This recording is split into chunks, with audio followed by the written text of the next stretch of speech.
And thanks for joining me for the segment this morning. I have as my guest Abraham Amaliba, a legal practitioner and a member of the NDC's legal as well as communication teams. And thanks for joining me, Abraham. Thank you.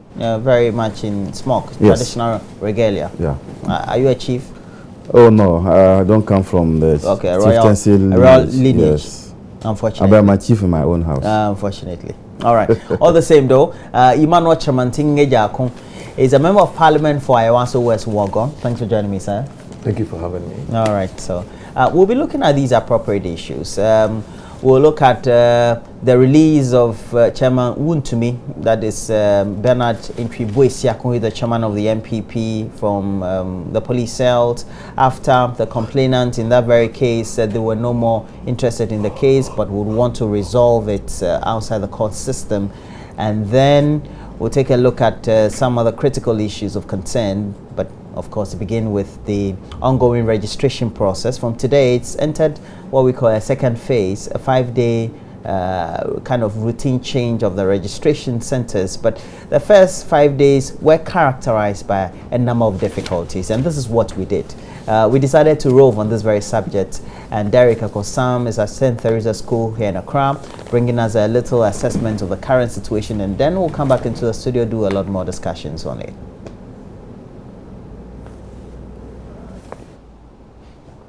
The first phase, we had low patronage, not a lot of for that particular. Second phase has begun. It's actually started on Wednesday. Today is Thursday. We want to see if the tables have turned. Are people showing a lot more interest now? Let's talk to the presiding officer here. Let's ask him a few questions, and let's see if indeed people are showing a lot more interest now. This is for our roving series for today. So, tell us about the exercise. This is the second phase. It started yesterday. Yeah, it started yesterday and it's been smooth, very smooth. We haven't encountered any problems or any difficulties or whatever. So far that's what I can say. For the first phase, we didn't have a lot of people registering. You could count less than 30 people per day. Yesterday, how many people registered here? Well, in that case, it depends on the area and the kind of people who are living in those areas. But here, for instance, yesterday we were able to register about 98 people, and then 2 out of the 98 were challenged. If you say they were challenged, what exactly do you mean? Well, some of the party agents were claiming that they don't know the person within the vicinity. So the person is not a resident. So then they have to pick up a form to protest his registration. But the issue is that it will not stop the person from going through the process. So the issue of challenge is such that if the person picks up a form and wants to challenge the person on the fact that the person is not a Ghanaian or the person is not of sound mind, the person doesn't live within the electoral area, the party agent has the right to pick up a form that indicates why he's challenging the person. That does not stop the person from going through the process. So the person will be able to go through the process all the same. But at the end of the day, when his details or his or her details are entered onto the system and the picture and everything is captured, the card will not be given to the person. So EC will hold up the card, and hearing notice will be given to both the applicant and then as well as the party agent who challenged the person, and then we send the documents to the office, and then a due date they will call them hearing and find out the claims that the party agent is making up against the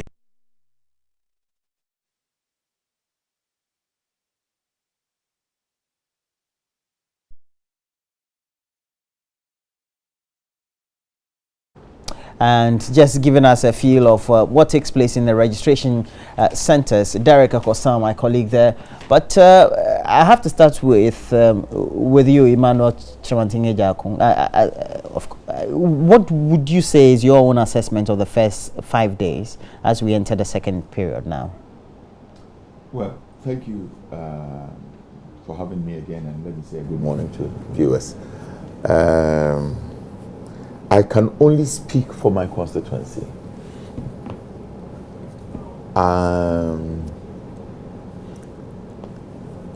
there has been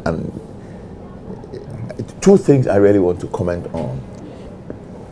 One was a rather very shameful attempt by whoever to create fear and panic and attempt to intimidate people that were in the queue. There is a reported case. I was not there. I was at the Electoral Commission trying to sort out something when my agents called me that in the Baalishi queue, along the line, some people came who said that they were BNI.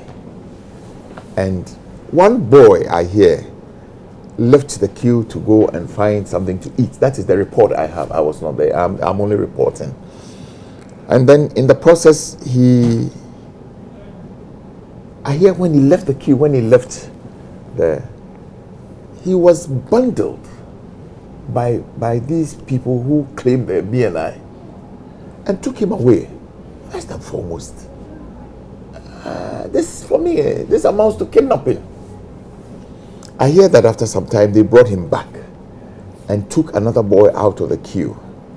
It was, in fact, initially I wanted to treat it with the contempt it deserved, but when I heard that they had taken a second person, I left what I was doing at the Electoral Commission and went there.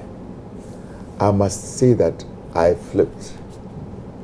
I did so because I think that as a nation, almost 24 years into our democratic experience, we must begin to respect the laws and the rules. The only law that regulates, the only law, apart from the Constitution, and indeed, I believe that CI 91 is consistent with the Constitution. The only law that regulates this election, and it is not the day of voting, but the whole process of getting registered and all of that, is CI 91. In this piece of legislation, there is nowhere which says that quote unquote a state security officer can come and pick somebody from the line.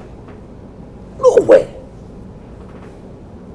So you thought it was an abuse? It was a clear abuse. Flared up. That's how come we have your videos on YouTube. It was a clear YouTube abuse. As well as on Facebook. It was a clear abuse. Indeed, the interesting thing is that just 2 days ago, I went to the BNI regional office and launched a formal report.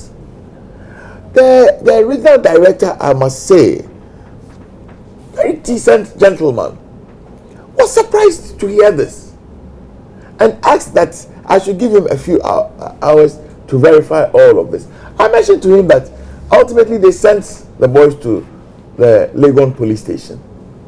He called me back after an hour or two and said that even the name at the Legon police station is not on the BNI list.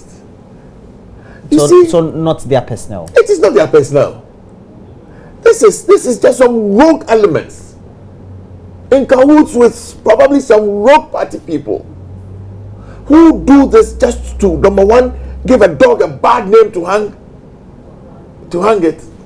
You come and say you are BNI.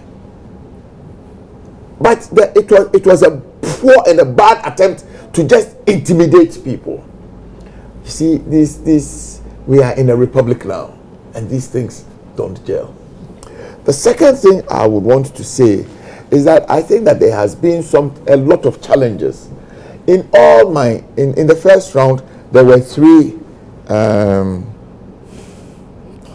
registration stations, and I would want to say that there is in the whole of the constituency, or the places in the whole of the constituency. Wow. There is not in Ayawaso, West Wuogon, only three. Only three. There is not a single place that we didn't have a challenge. The worst of all of this has been the campus of the University of Ghana, Legon. You see, the student population of Legon is about 30,000. There are 23, I believe there are 23 polling stations, and the voter population is probably close to 20,000. This is almost like a constituency. and there has been only one registration station for the whole of Legon. For the whole of Legon. I am careful not to say things that would sound as if I am disparaging anybody. But I was expecting that the Electoral Commission would clearly understand that there probably is not a single place in this country where there is an aggregation of young people, within level 100 and level 200 students. Within that age bracket, Yes, which the registration is even targeted. As a university campuses. Okay. I think that's appropriate. And I think that my expectation was that they would have thought through this and made suitable arrangements. Look, even the timing. The exam starts on Saturday. University students, let me go back and say this. Last year, in the beginning of last academic year, or this academic year, the university took on 16,000 students, about 14 to 16,000 students. Let's say half of them are regular students, so they are ordinarily resident on the Legon campus. On the 7th of November, when the elections hold, they will be students on the campus. So ordinarily, they must register and vote there. Let us assume that even out of this 7,500, let's discount it and say half. 4,000 are under 18 or just turned 18, so they must register. You are looking at 4,000 potential voters. And if you send one machine for 5 days, and the maximum the machine has done in the first 5 days was 113. Let us even be charitable and say it will do 150. In 5 days, you have 750. What happens to the rest? By some administrative challenge, I want to be charitable. You have practically disenfranchised going on to 3,000 students. As a member of parliament for the area, even though appropriately it's not your duty. It is. I think it is. I have gone to the electoral commission. Before the whole exercise started, Yes. Did you draw the attention of the electoral commission to say that this is a certain aggregation of a population? I think that this matter had been said severally. I heard the did you make a formal, perhaps, request? You know, it is not. It is not just a peculiar situation with Legon. No, with all the universities we have around. I hear that.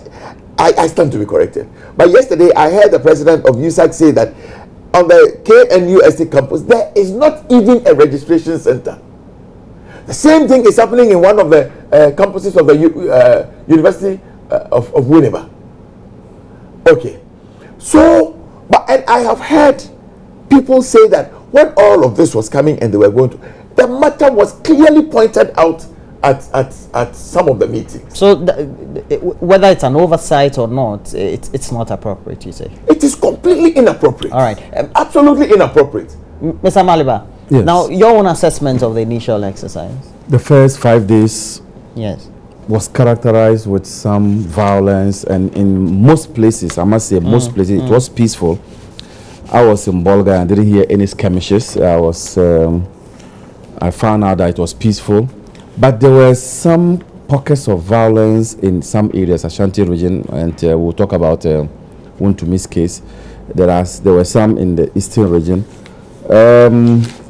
Basically, some of these things were born out of some agents not knowing their work.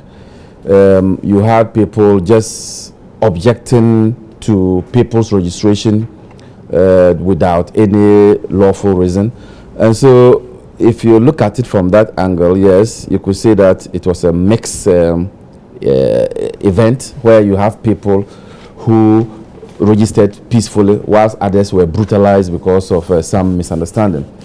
On the issue of Legon and on the campuses, I think that the EC is listening, and I'm sure they will have a plan B to try to accommodate those huge numbers.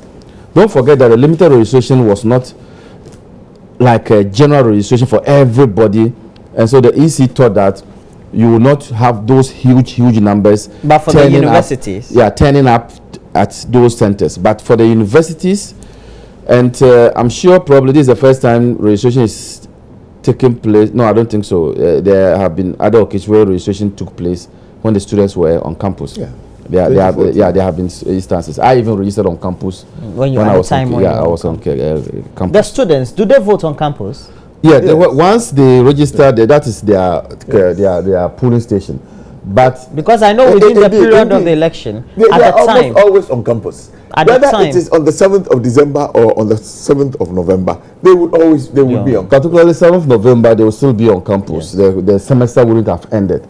So in order that we don't disenfranchise people unnecessarily, I think the EC must come out with a plan B to accommodate the huge numbers in the campuses. And I think once the process was actually opened for the young men who turn 18, and most of them will be transitioning into university, because at 17, 18, you'll be entering university.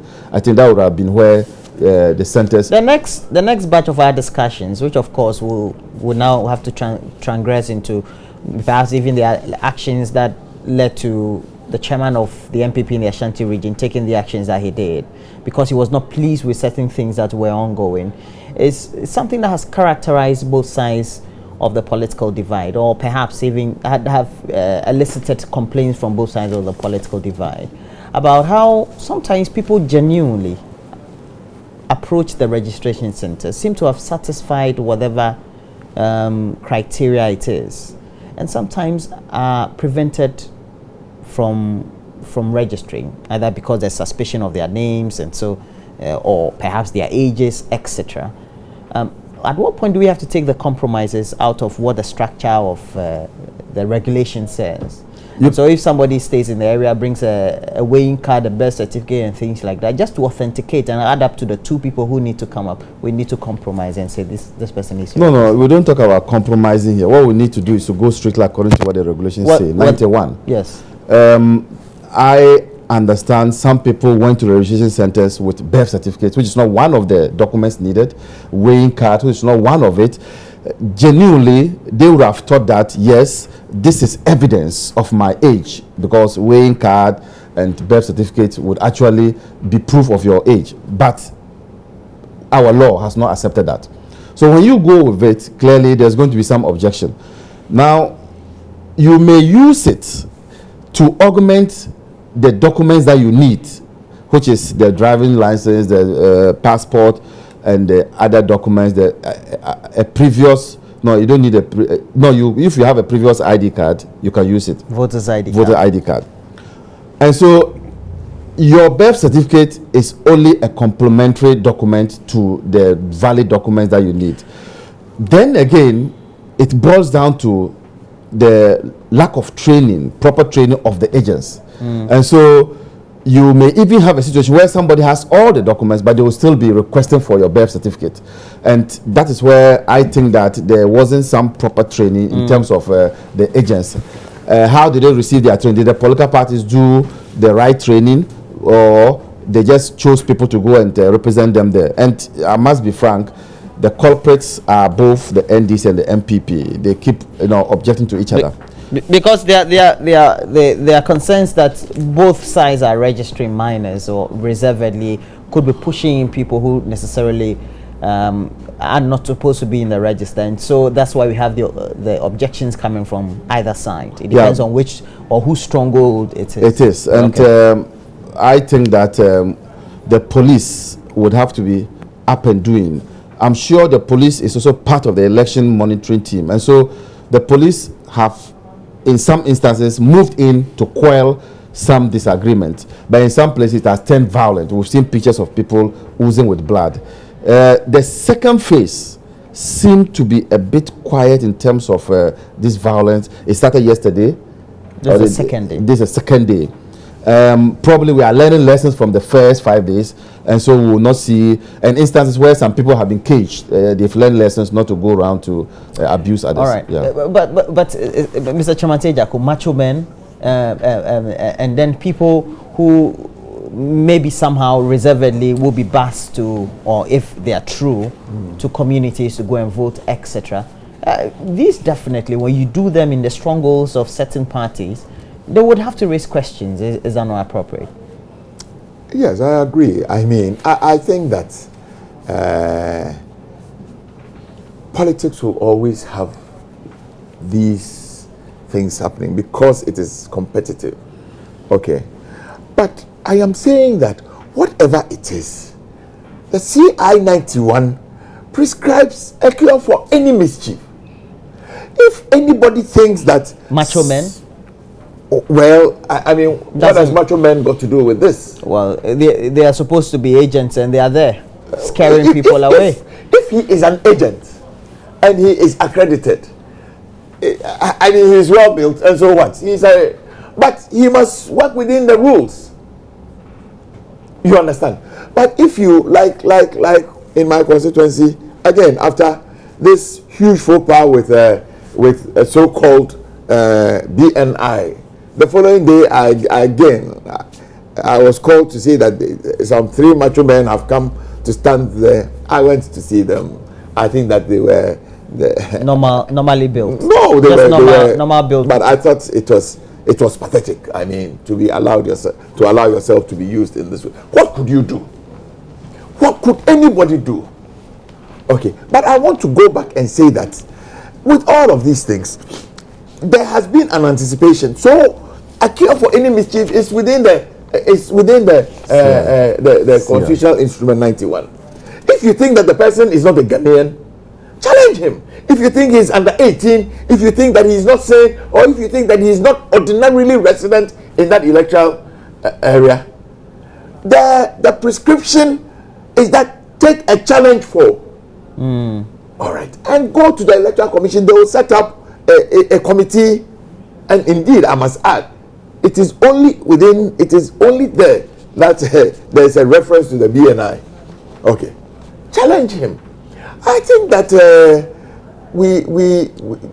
But would you then say, even though genuinely there are observations being made, for example, the chairman of the Peace Council in the Ashanti region, Professor Opunesiama, says that your agents, party agents, seem to be raising some objections which they should let go. For example, as a media person, so I get called all the time from a constituency I grew up in, Ashaiman, and sometimes it's frivolous to let somebody not register. There's a lack of training of the well, agents.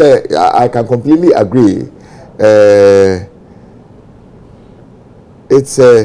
should be some compromise at some point. I mean, that's what I think. The person grew up in the area. In what sense? You don't compromise. You go strictly according to the law. I think that if anybody is uncomfortable and they just want to challenge everybody, they should still go ahead and do it. Okay. All right. And use the appropriate means as stipulated in CR 91. Nobody should bring any persons and call them. I think that there is no direct role for the national security apparatus in this matter. Nobody should bring macho men. If anybody thinks that they have a challenge, go according to the stipulation of the CI 91. But let me just add this. I really and truly hope, I must admit that over the last, I think since Thursday, when these issues started happening in Legon, I have engaged the Electoral Commission, I have engaged the Deputy Chairman, and I was expecting some. Are you getting that positive feedback? Well, what they have done is to extend the registration by 5 days. But you see, it does not really solve a problem. We were expecting that they would open up a lot more stations for registration. What I heard was that they have financial challenges, and I think that it is. They told you that, or you are hearing? I That's heard. a different matter, is it? Well, to hear and to be told is for me is synonymous. All right. One is hearsay. The Ashanti regional chairman. I really and truly hope. One because is look, hearsay. let me say that the students are just about to start exams. It is unfair. It is completely unfair to let somebody go to the registration station. So what are you saying? That what? They should open more stations because they are writing exams. People are working. Well, who is working? People are workers, but they still have to make sure that at some point in time, if they haven't registered before. So are you saying that we should allow these 18-year-old boys. But that's why they are extending. I think that's a plan B. So let's see how it can mop up the excess. You are saying it's still not enough. I don't think that even to do it now, based on just the figures, okay. But I really and truly hope that the Electoral Commission will not do anything that will disenfranchise these students. The worrying thing is that it appears to be happening in all the university campuses. I think it's a problem. They need to take a look at it. And you see, I got a call from somebody from KNUS. And you see, when you do this, somebody sitting at the back may begin to speculate that is it a deliberate attempt to disenfranchise students? Is that what you're thinking? Well, you think the core supporter base of... I think the EC will be the last to want to disenfranchise people. The EC as an institution rather wants people to be enrolled into the register. The EC doesn't have any interest in disenfranchising people. So I think that probably we did not, and I think IPAC has failed in this direction. Did we consider the students on campus? That this period was not good for them, and that they were about to write exams, and that if we use this period, it will affect. We didn't take those things into consideration. I think next time. So we should have. Yeah. Well, there was a traffic jam in Kumasi. Powder spraying on the chairman of the MPP because he was given a 20,000 Ghana cedi bail after there were complaints. So the complaint was filed by two persons. The constituency secretary of the MPP for Minsha North and also the MP for that very constituency about an alleged incident which happened in which it is alleged that the chairman of the party in the region slapped the MP, and I think the same treatment was also meted out and following some stamping of the constituency secretary, which ultimately led them to complain to the police, and the police looked out for the chairman. He came to report himself in, and then they gave him some time behind the bar or the cell, so to speak. Well, the questions have been raised, but we all know it's stemming out from whether who did an appropriate action within the period of the registration exercise or not. But to allegedly slap somebody is as serious as it can be, particularly a sitting MP. I have to start with you, Mr. Chimantin Ngejako. What do you make of this whole incident in itself? I think that it is not a good thing. What is not? The whole incident is disconcerting. I mean, it's in bad taste. It's a very bad taste. I am not sitting here in judgment over anybody. I know for a fact that there has been some difficulty between the Member of Parliament and the regional chairman, but it didn't need to come to this, really and truly. I also think that it didn't really need to go to the extent that it did go to. Today, I hear, reading from the newspapers that they have decided that they will not want to contest the matter again. I would have wished that ab initio, when this happened, they would have taken the same position. There is not. Who would have taken that position? The persons who were allegedly slapped. Yes, I mean, I completely condemn anybody raising their hands against any person. Indeed, even with your children, when they get to a certain stage, you don't have a right to hit them. Okay, even with your own children. So I completely disagree. But I would have wished that it did not travel. It didn't degenerate. It didn't travel into where it did get to. Report to the police. Look, there are issues. Yesterday I was on another station. I was on Legon, a radio station in Legon, and I was telling the lady I told her probably when you coming here, you had a quarrel with your husband or your boyfriend. These things happen intra-party, It happens every day. I state again that there is some challenge between the MP and part of the constituency with the chairman. So you would expect some heat, okay. But I was hoping that cool heads would prevail. Now, for me, what worries me is the fact that it has become news. Government has increased the price of petrol. We are not talking about it. The Americans have been kind enough to give us money for a second compact, and we are not coming up with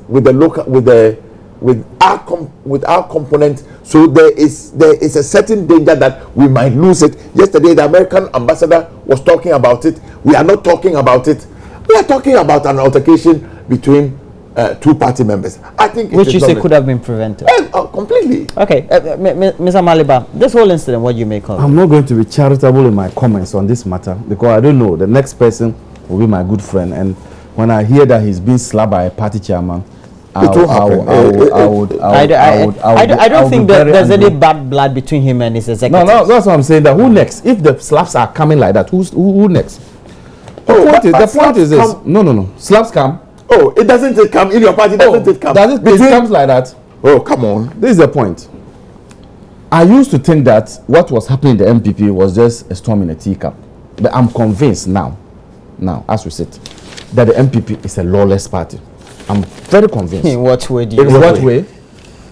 In what way? Now, you have a party chairman slapping a member of parliament, extended it to one of the constituency executives, that's one Felix Abraham, slapped the two of them, beat them up. He's sent to court. He was released on bail. Now listen to the acting chairman, Freddie Blay, that if you touch Wontumi, you touch the party. So by extension, the party is endorsing the conduct of the regional chairman. The regional chairman as against the member of parliament. There's a newspaper here. Kennedy Japan. The MP deserves more slaps. MP deserves more Kennedy Japan. As if that's not enough, Kofi Juma said the slap was a small slap. I don't know when we have started grading and leveling the slaps according to their magnitude. This is a clear indication of a party that is neck deep in violence. One would have expected because somebody slapped somebody, so there's violence. I want you to justify why you make such a categorical statement. Ababa, come on. I think he's deep in thought. Roland. Yes, please. You say yes. It's just if I slap you now, you call it jest. It depends on how I estimate what degree I estimate the slap. In any case, what would be the basis? Leave me to talk. If you just slap me, we will call the mental health people. Leave me to talk. You leave me. No matter the degree of slap, who determines whether a slap is excruciating or not? Is it the receiver? Is it the receiver of the slap or the giver of the slap? This is irrelevant. Is it the receiver or the giver? This is very irrelevant. The receiver said that he was slapped mercilessly. And you, but let's say receiver has gone to court to say that. No. I want to discontinue. As he takes my time, you add more time to me. I told you. I don't have my time. I preface my statement by saying that I'm not going to be charitable. So don't expect me to be charitable on this. Okay. I am very serious on this matter. You are milking it. You are milking it. Now the point is this.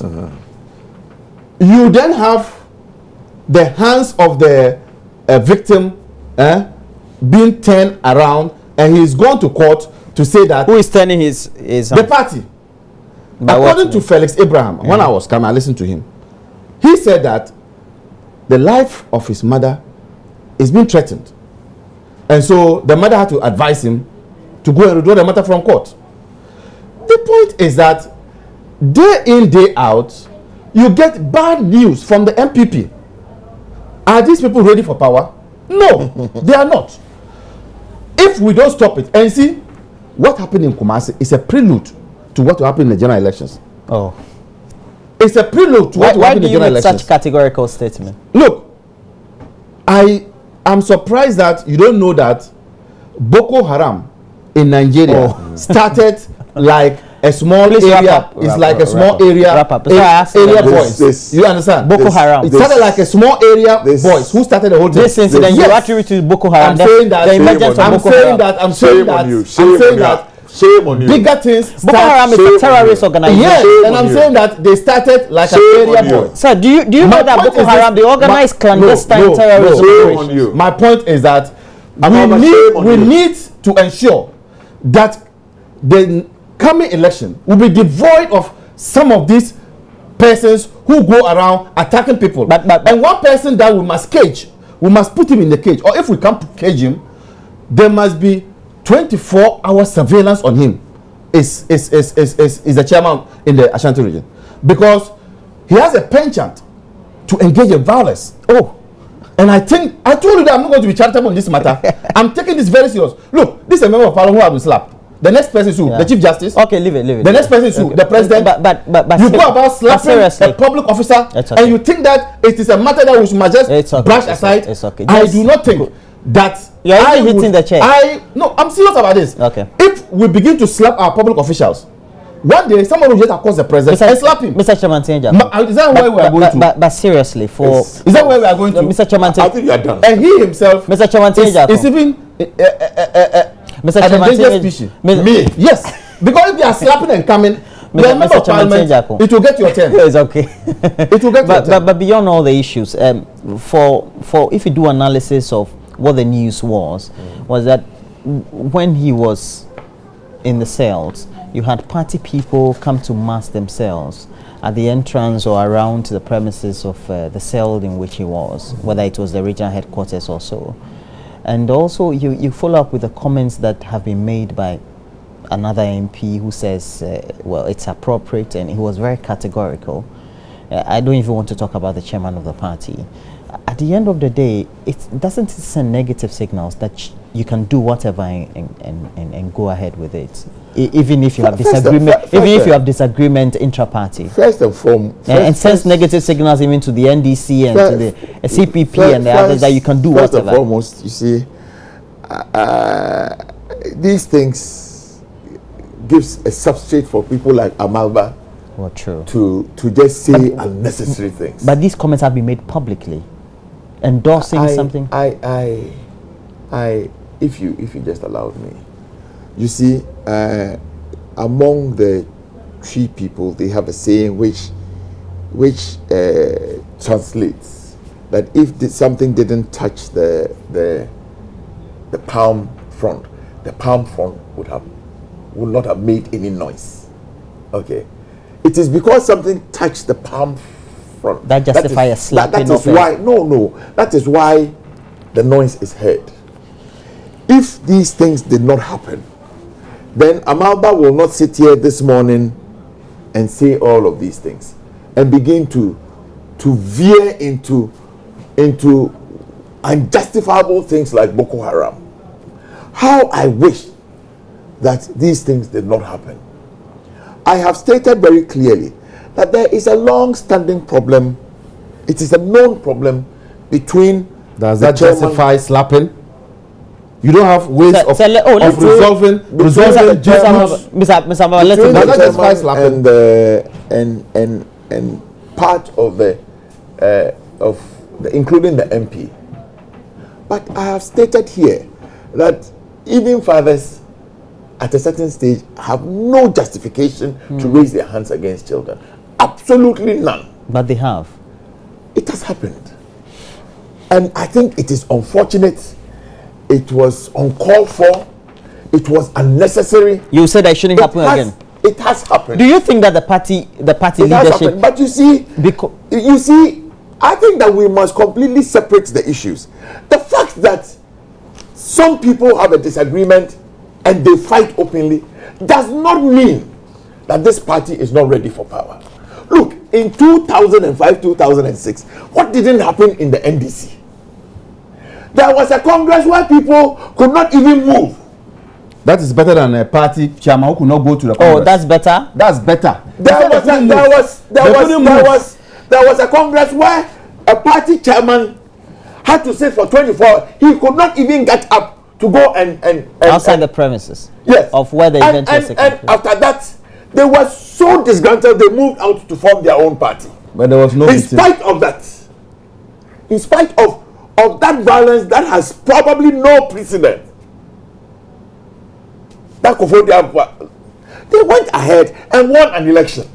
Oh, okay. You understand me? They went ahead and won an election. So you see, so at that time, anybody could have said, "Who are these violent people?" All right, the point has been made. I'm saying that It was condemned. My time is up. It was condemned. My guest for today, those violent Emmanuel Chamantinge Jakuta, member of parliament for Ewaso West Ward, and Abraham Amaliba is a legal practitioner and a member of the NDC's communication and legal teams. Diamond Diagnosis Center is your ultra modern diagnosis center specialized in the treatment of fibroid, and our competent and well-trained staff will ensure that you undergo the treatment of fibroid without any operation under hygienic conditions and the application of modern technologies in our practice. Well, you can't hear me, right? We're taking a break. We'll be right back. Your party should call your chairman.